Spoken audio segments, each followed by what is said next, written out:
In one of the largest witch hunts Europe would ever see, in just 3 years, more than 7,000 people would be accused of witchcraft. Dozens burned alive, and whole villages would carry the scars for centuries. This is the story of the Basque Witch Hunts. Welcome to Deleted Histories. The year is 1609. In the mountain valleys, church bells ring for mass. But something else rings louder. Fear. Neighbours whisper that witches are gathering in the caves, that the devil himself walks in the forests at night. This is not Salem. This is not Germany. This is Spain, the Basque country. The Basque country was unlike the rest of Spain. Its people spoke Euskara, a language older than Latin, older than Rome, with no relatives anywhere in Europe.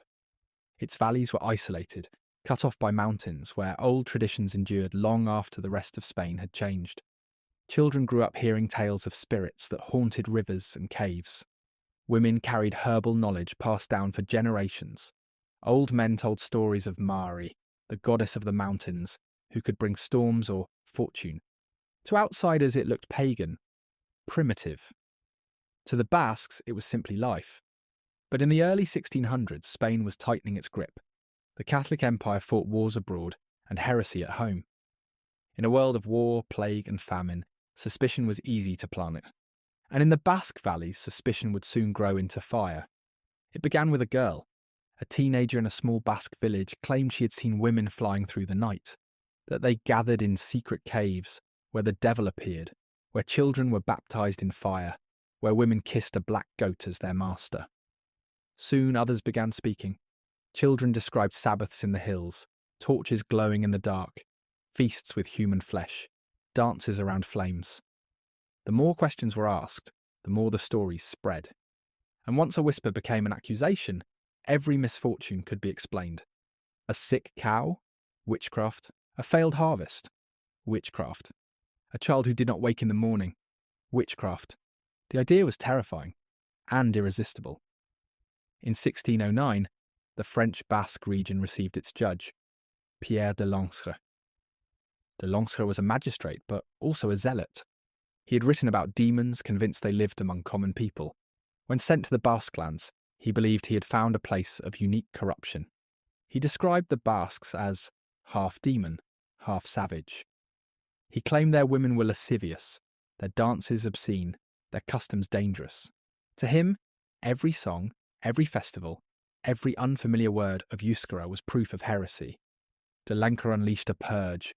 Villagers were dragged before tribunals. Children were asked to identify witches. Adults were tortured until they confessed. And confess they did. Under pain, men and women admitted to impossible things. Flying on broomsticks, feasting on babies, copulating with demons. The stories grew more elaborate with every scream.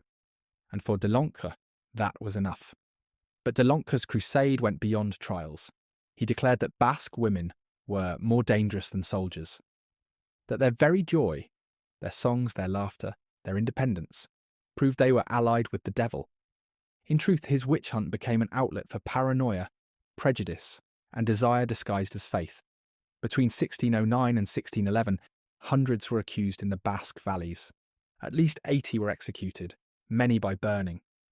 The condemned were marched into public squares. They were chained to stakes, their faces smeared with ash, and marked as servants of Satan. Some were strangled before the flames touched them. Others were burned alive as the crowd watched. In Zugarramurdi, a village that would become infamous, the caves themselves were said to host the witches' Sabbaths. The Inquisition used them as evidence, dark echoing chambers where locals had once celebrated festivals, now recast as dens of the devil. The fires lit the night sky. The smell of charred flesh clung to the valleys. And when the executions were done, a worse silence followed. Neighbours avoided each other. Families no longer trusted their friends. Children looked at their parents and wondered if they were cursed. The terror was total. At Zugarramurdi, entire families were dragged into judgment. Mothers and daughters accused together. Fathers forced to testify against their wives. The caves, once a place for midsummer festivals, became a stage for confessions extracted under duress. One record describes more than 30 villagers burned in a single wave of executions, their bodies consumed where children once played. For centuries afterward, Zugaramurdi was spoken of in whispers, its very name becoming shorthand for witchcraft in the Basque imagination. By the end of it, more than 7,000 Basques were accused of witchcraft. That number alone makes it one of the largest witch hunts in Europe. The accused were not just women, though women bore the brunt.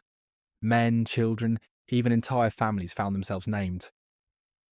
For many, the fear of accusation was worse than death, because once your name was spoken, it spread like wildfire. To be accused was to be guilty, and guilt meant fire.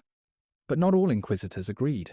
Alonso de Salazar Frias, a Spanish cleric, was assigned to review the cases. Unlike de Lonca, he was sceptical.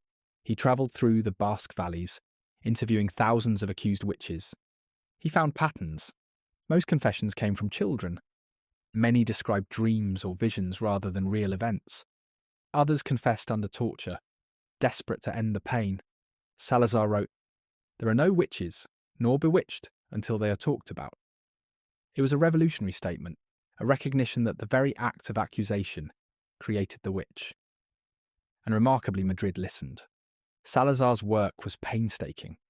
He is said to have interviewed more than 2,000 people across dozens of villages. He listened to children describe night flights and Sabbaths, and calmly noted that they were repeating the same stories they had overheard from neighbours or priests. He visited Zugaramurdi cave himself, finding nothing more than moss, stone, and silence. His reports dripped with frustration at fellow inquisitors who treated dreams as reality, or torture-induced fantasies as truth. In his words, the hunt had created an epidemic of imagination. By 1614, the witch trials in the Basque country were halted. The Spanish Inquisition, often remembered for its brutality, declared that witchcraft accusations would no longer be accepted without concrete proof. Compared to Germany, where tens of thousands were executed in later hunts, or England, where trials would continue into the 1640s, Spain stepped back. The Basque valleys fell quiet, the smoke cleared, and the hunts were over. But the wounds lasted. Families of the condemned bore shame for generations. Children grew up knowing their parents had been burned as witches. Villages remembered who had accused whom. And the caves of Zugaramurdi, once a place of festival, became symbols of fear. In time, writers would turn the events into legend. Historians would count the numbers. But for the people who lived there, it was not legend. It was neighbours, friends, family, destroyed by fear. Today, the Basque witch hunts are remembered not just as one of the largest in Europe, but as one of the first to collapse under its own weight. More than 7,000 accused, hundreds imprisoned, dozens executed. But one man's doubt, Alonso de Salazar Frias, helped end it. A reminder that reason can stop the fire, and that sometimes the most dangerous spell is fear itself. To grasp how unusual this was, consider Salem. Nearly a century later, in 1692, just 200 accusations spiralled into 20 executions, and the world still remembers it as infamous. In Germany and Switzerland, tens of thousands of people would perish across decades of hunts. Against that backdrop, the Basque story is both horrific and unique.